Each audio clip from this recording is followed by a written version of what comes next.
주님이 오늘 우리에게 주신 말씀은 마가복음 13장 1절부터 4절 말씀입니다. 예수께서 성전에서 나가실 때 제자 중 하나가 이르되, 선생님이여, 보소서, 이 돌들이 어떠하며 이 건물들이 어떠하니까? 네가 이 큰 건물들을 보느냐? 돌 하나도 돌 위에 남지 않고 다 무너뜨려지리라. 예수께서 감람산에서 성전을 마주대하여 앉으셨을 때 베드로와 야고보와 요한과 안드레가 조용히 묻되, 우리에게 이르소서, 어느 때 이런 일이 있겠사오며 이 모든 일이 이루어지려 할 때 무슨 징조가 있사오리이까? 예수님께서 성전에서 나가실 때에 제자 중 하나가 성전 건물을 보며 말합니다.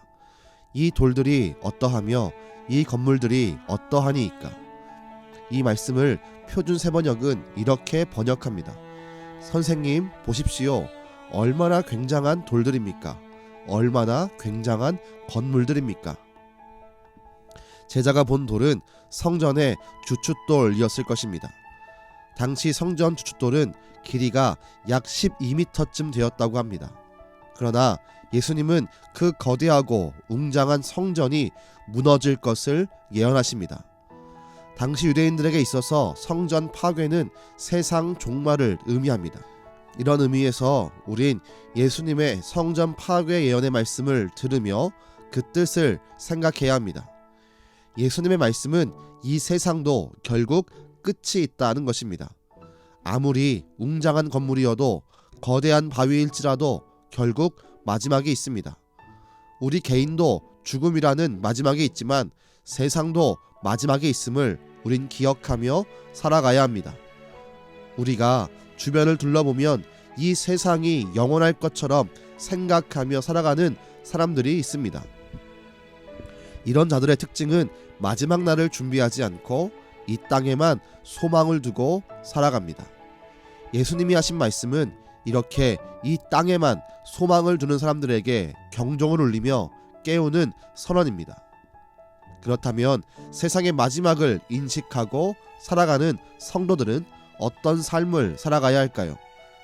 당연하게도 종말을 인식하며 살아가는 성도들은 영원한 삶을 준비해야 합니다.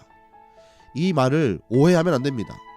영원한 삶을 준비한다고 해서 현실 도피자가 되거나 현실의 세상을 괴롭고 귀찮은 것으로 여겨 비관하는 자가 되는 것은 아닙니다. 오히려 현재의 삶이 영원한 삶과 연결되어 있음을 알기에 매일매일 충실히 살아갑니다. 매일매일을 믿음의 선택을 하며 매일매일을 하나님의 뜻을 이루기 위한 삶을 살아갑니다. 그리고 무엇보다 그 마지막에 예수님이 이 땅에 다시 오실 것을 소망하는 재림 신앙을 우린 회복해야 합니다. 주님 다시 오실 때까지 우린 믿음의 길을 걸어가야만 합니다. 그 마지막 때에 내 사모하는 그 주님께서 우리에게 오셔서 우리를 영광스럽게 변화시켜 주실 것입니다. 세상은 종말을 두려움으로 이해합니다. 그러나 우리 성도는 종말을 우리에게 하나님의 영광이 펼쳐지는 복된 날로 여기는 믿음을 가져야 합니다. 그것이 우리에게 종말을 허락하신 주님의 뜻이기 때문입니다. 기도하겠습니다. 주님, 이 말씀을 기억하며 우리의 삶에도 그리고 이 세상에도 마지막이 있음을 한 번 더 기억합니다.